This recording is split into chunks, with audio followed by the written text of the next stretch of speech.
Mathematics second lecture number 27। जैसे कि मैंने अपने लास्ट लेक्चर में आपको इम्प्रॉपर इंटीग्रल्स की कन्वर्जेंसी और डाइवर्जेंसी चेक करनी सिखाई थी। इसी क्रम में एग्जाम्पल नंबर 4 में स्टार्ट कर रहा हूँ। वैसे आपसे पहले मैंने इस आगे तक के भी एग्जाम्पल कराए थे, लेकिन ये एग्जाम्पल बहुत अच्छा एग्जाम्पल लगा मुझे और मुझे लगता है कि बताना ज़रूरत है, इसलिए बता रहा हूँ मैं इसे।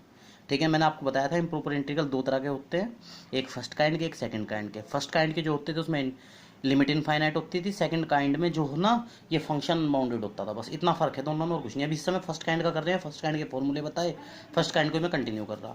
फर्स्ट काइंड का ये इंटीग्रल था, अगर अपर लिमिट इनफाइनाइट है तो मैंने आपको कहा था इस तरह लिखते हैं। इस इंटीग्रल को आप सोल्व कर लो, तो सोल्व करके ये पहले अपर लिमिट एक्स भर देना, फिर लोअर लिमिट 1 भर देना। ये एक्स का इंटीग्रल कर रहे हो तो एक्स में भरी जाएगी, ये आ जाएगी। √2 का मान होता है 1.14 समथिंग करके होता है, वैल्यू रख दी मैंने।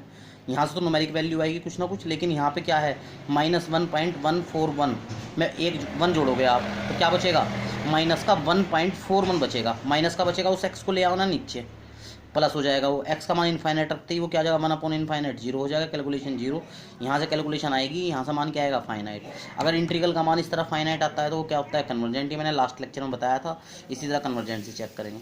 एक एग्जाम्पल ये है, कह रहा है इवेल्युएट, लिखा हो तो इस क्वेश्चन पे ये है इवेल्युएट करिए इंटीग्रल। इंटीग्रल के मतलब मान निकालना, लेकिन हमने इसकी कन्वर्जेंट डाइवर्जेंसी जब पढ़ रहे हैं चैप्टर के अंदर तो बतानी पड़ेगी है, तो मैं कन्वर्जेंट डाइवर्जेंसी पे काम कर रहा है इसकी।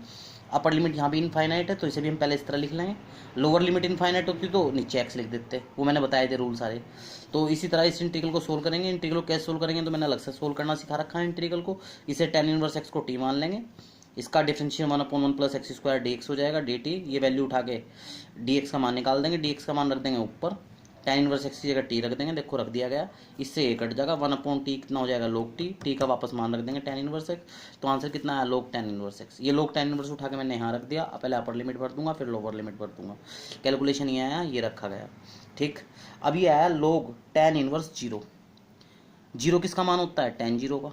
tan से tan कट जाएगा, क्या बचेगा यहाँ 0। जब यहाँ 0 बचेगा तो log 0 कितना होता है, इनफाइनाइट। ठीक है ना, log 0 कितना होता है, इनफाइनाइट। क्लियर बात मेरी, आ रही बात समझ में। log 0 कितना होता है, इनफाइनाइट। इनफाइनाइट भी कौन सा होता है, माइनस इनफाइनाइट होता है। तो ये साइन कितना हो जाएगा, प्लस इनफाइनाइट। तो ये भी क्या बचेगा, प्लस इनफाइनाइट। ये भी क्या बचेगा, प्लस इनफाइनाइट। ठीक है ना, यहाँ अपनी लिमिट भरी रखी, इनफाइनाइट tan 45 का π/4, तो ये log π/2 प्लस इनफाइनाइट। π/4 नहीं मतलब π/2 आएगा यहाँ, प्लस इनफाइनाइट। यहाँ कैलकुलेशन करोगे तो क्या आएगा, टोटल वैल्यू प्लस के इनफाइनाइट। इनफाइनाइट वैल्यू है तो इसका मतलब कन्वर्जेंट तो है नहीं, और इनफाइनाइट वैल्यू पे क्या होता है, डाइवर्जेंट। आ रही बात समझ में, इस तरह हम कर लेंगे। क्लियर, तो ये इंटीग्रल कैसा हुआ आपका, डाइवर्जेंट। क्लियर, वैसे यहाँ वैल्यू निकलती दिख रही, कन्वर्जेंट भी है। बुक वाले ने इस सवाल को किया हुआ है, लेकिन उसने क्या कर दिया, ये वाला पार्ट ही ख़त्म कर दिया, जबकि इस वाले पार्ट की तो वैल्यू आती है इंटीग्रल के रूल से। इसे एक बार आप अपने आप इस लेवल पे भी चेक करना, कहीं कोई मिस्टेक तो नहीं है, ध्यान से चेक कर लेना इसे। ठीक है, करने का तरीका यही है, इसके अलावा कोई और तरीका नहीं है। अब देखो, अब इसके बाद एक नया मेथड आता है म्यू टेस्ट। ये मैंने कल भी बताया था, लेकिन आज इसे अप्लाई करना सिखा रहा हूँ। ध्यान रखना, अगर limit x tends to infinite x की पावर म्यू एफ एक्स का मान एग्जिस्ट करे और फाइनाइट आए तो ये इंटीग्रल हमेशा कैसा होगा, डाइवर्जेंट। इस बात का ध्यान रखना, ए बड़ा होना चाहिए 0 से, तभी आप इस फॉर्मूले को लगाओगे। म्यू आपकी मर्जी है, आप अपनी मर्जी से म्यू ऐसा लेके चलो जो 1 से छोटा हो, और ये इंटीग्रल कैसा आता हो, फाइनाइट। तो इस इंटीग्रल की वैल्यू कितनी हो जाएगी, मतलब ये इंटीग्रल कैसा हो जाएगा आपका, डाइवर्जेंट। कंडीशन है कि lower limit a greater than 0।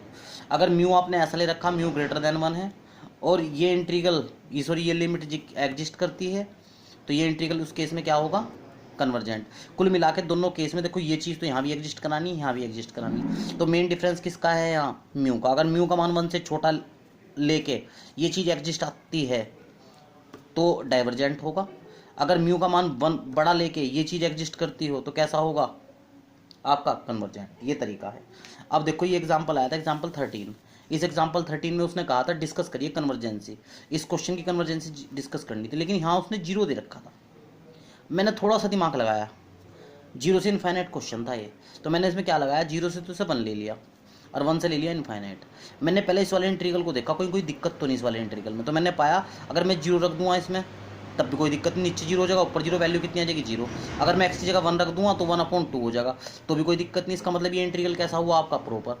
तो मेन मकसद किसे चेक करना है, केवल सेकंड वाले को 1 से इनफाइनाइट, इसे चेक करना। ये लाइन आप चाहते तो यहाँ लिख सकते थे, पर मैंने ध्यान नहीं किया, मैंने बाद में ध्यान आया कि यहाँ लिख देता इससे तुम्हें लाइन, तो फिर मैंने क्या करा 1 से इनफाइनाइट क्वेश्चन बना दिया, इसे चेक कर रहा हूँ मैं। इसे चेक करने के लिए मैंने एक बेहतरीन तरीका इस्तेमाल किया है। मैंने ये मान लिया कि ये फंक्शन है मेरा, मुझे कन्वर्जेंट डाइवर्जेंसी दिखानी थी, तो मैंने इसे क्या करा, इसमें से x की पावर 2n कॉमन ले लिया नीचे से। मैंने देखा है पूरी कैलकुलेशन आ रही है। अगर बाय द वे ये कैलकुलेशन कट जाए वाली, x की power 2m minus 2n cut जाए, तो 1/1 प्लस 1/x की पावर 2n बचेगा। इसे कैसे करेंगे हम, इसे हमें सोल्व करना बस।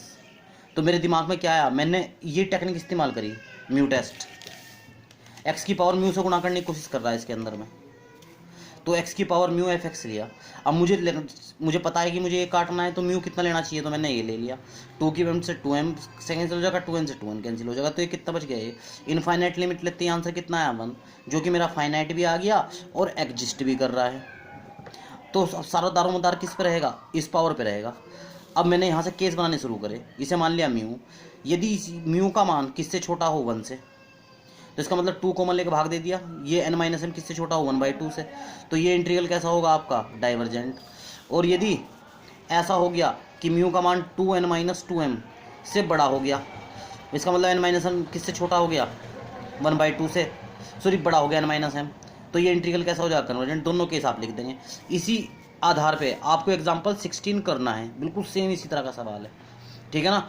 अब बचा एग्जाम्पल 14 और 15, 16 से पहले 14 15 ये आपको होल्ड पे रखनी है, ये भी करने नहीं, मैं अपने नेक्स्ट लेक्चर में बताऊंगा जब बहुत अच्छे से आपको समझा दूंगा कुछ चीज़ें, ठीक है ना। अब इस तरह ये यहाँ पे कंप्लीट। अब हम नेक्स्ट टॉपिक पे चलते हैं इसी में। अब इम्प्रॉपर इंटीग्रल हमने फर्स्ट काइंड के किए, अब हम सेकंड काइंड के सोल्व करेंगे। सेकंड काइंड के इंटीग्रल में जो एफ एक्स होगा ये अनबाउंडेड होगा। अब अनबाउंडेड कहाँ होगा, इस इंटरवल की रेंज में होगा अनबाउंडेड। तो देखो अगर आपका इंटीग्रल का ये एफ एक्स अनबाउंडेड है किस पे, ए पे, ए पे कैसा है अनबाउंडेड, तो आप इस इंटीग्रल को ऐसे लिख लेना, ये ई या एप्सिलॉन बोलते हैं इसे क्या बोलते हैं, एप्सिलॉन,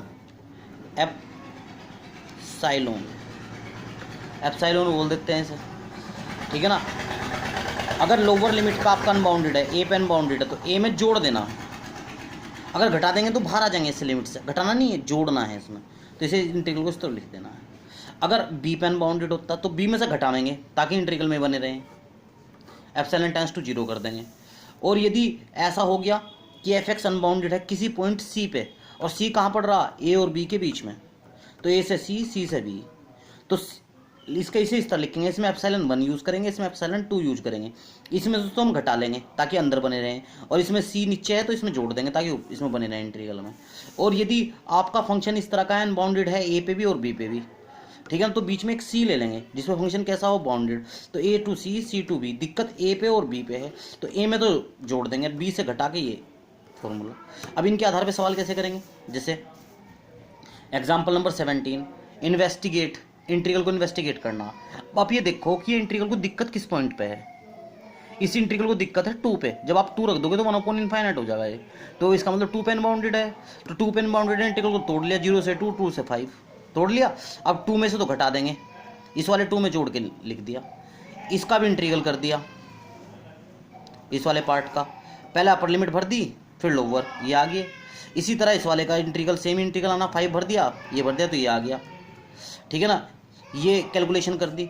अब यहाँ पे एप्सिलॉन का मान 0 रख दिया, 0 रखते क्या स्थिति आ गई, 1/0, तो ये हो गया -1/2, यहाँ 1 - 1/3, 1/0, तो ये आपका इनफाइनाइट बन गया, ये इनफाइनाइट बन गया, ये कुछ भी वैल्यू आ रही है। अब इनफाइनाइट में कुछ जोड़ो या घटाओ, या इनफाइनाइट भी बराबर में हो टक्कर पे, तो भी ये मान के चलना है कि इनफाइनाइट कभी भी घट नहीं सकता, तो इनफाइनाइट रहा, तो इंटीग्रल का मान कितना आ गया, इनफाइनाइट। इंटीग्रल का मान अगर इनफाइनाइट आता है तो इंटीग्रल आपका कैसा हो जाएगा, डाइवर्जेंट। इसी तरह देखो एग्जाम्पल नंबर 19, कह रहा है टेस्ट करो इसे दिक्कत किस पॉइंट पे है, 1 पे, तो 1 में से क्या करा है, इसे लिख दिया इंटीग्रल को ऊपर दिए फॉर्मूले के हिसाब से, 1 में से एप्सिलॉन घटा दी ताकि इंटीग्रल बने। इसका इंटीग्रल साइन इनवर्स एक्स हो गया, ऊपर की वैल्यू भर दी, ऊपर की भर दी, ठीक है ना। अब इसमें क्या करा, एप्सिलॉन 0 भर दिया, तो साइन इनवर्स 1 बच गया, ये साइन 0 देखो मैंने लिख दिया, तो ये जो 1 बना साइन π/2 लिख दिया, 0 को लिख दिया साइन 0, साइन से साइन कट गया, साइन कट गया, क्या बचा π/2 - 0, तो आंसर कितना है π/2।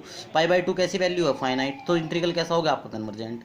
अब एग्जाम्पल 20 करके देखा, कह रहा टेस्ट करिए कन्वर्जेंसी, इसे दिक्कत किस पे है, 0 पे, ठीक है ना, लिमिट तो फाइनाइट रहेंगे, सेकंड काइंड का है ये, तो इसे किस तरह लिख दिया, जीरो जोड़ के 1/x, इसका इंटीग्रल कर लिया log x, पहले अपर लिमिट भर दूंगा फिर लोअर, ठीक है ना। इसे कैसे लिख दिया 1/ε, क्योंकि log m upon n log m minus n में टूट जाता है, जीरो भरते log इनफाइनाइट कितना होता है इनफाइनाइट, ठीक है। इस तरह इनफाइनाइट कर दिया, ठीक है, इस तरह कर लेंगे इसे। आ रही बात समझ में? जब इनफाइनाइट कर लेंगे तो ये इंटीग्रल आपका कैसा हो गया डाइवर्जेंट, क्योंकि इंटीग्रल की वैल्यू कैसी आ गई इनफाइनाइट, तो इंटीग्रल कैसा होगा डाइवर्जेंट। इससे पहले सवाल में हमने वैल्यू लिखी थी यहाँ पे log जीरो की वैल्यू माइनस इनफाइनाइट होती है, ध्यान रखना।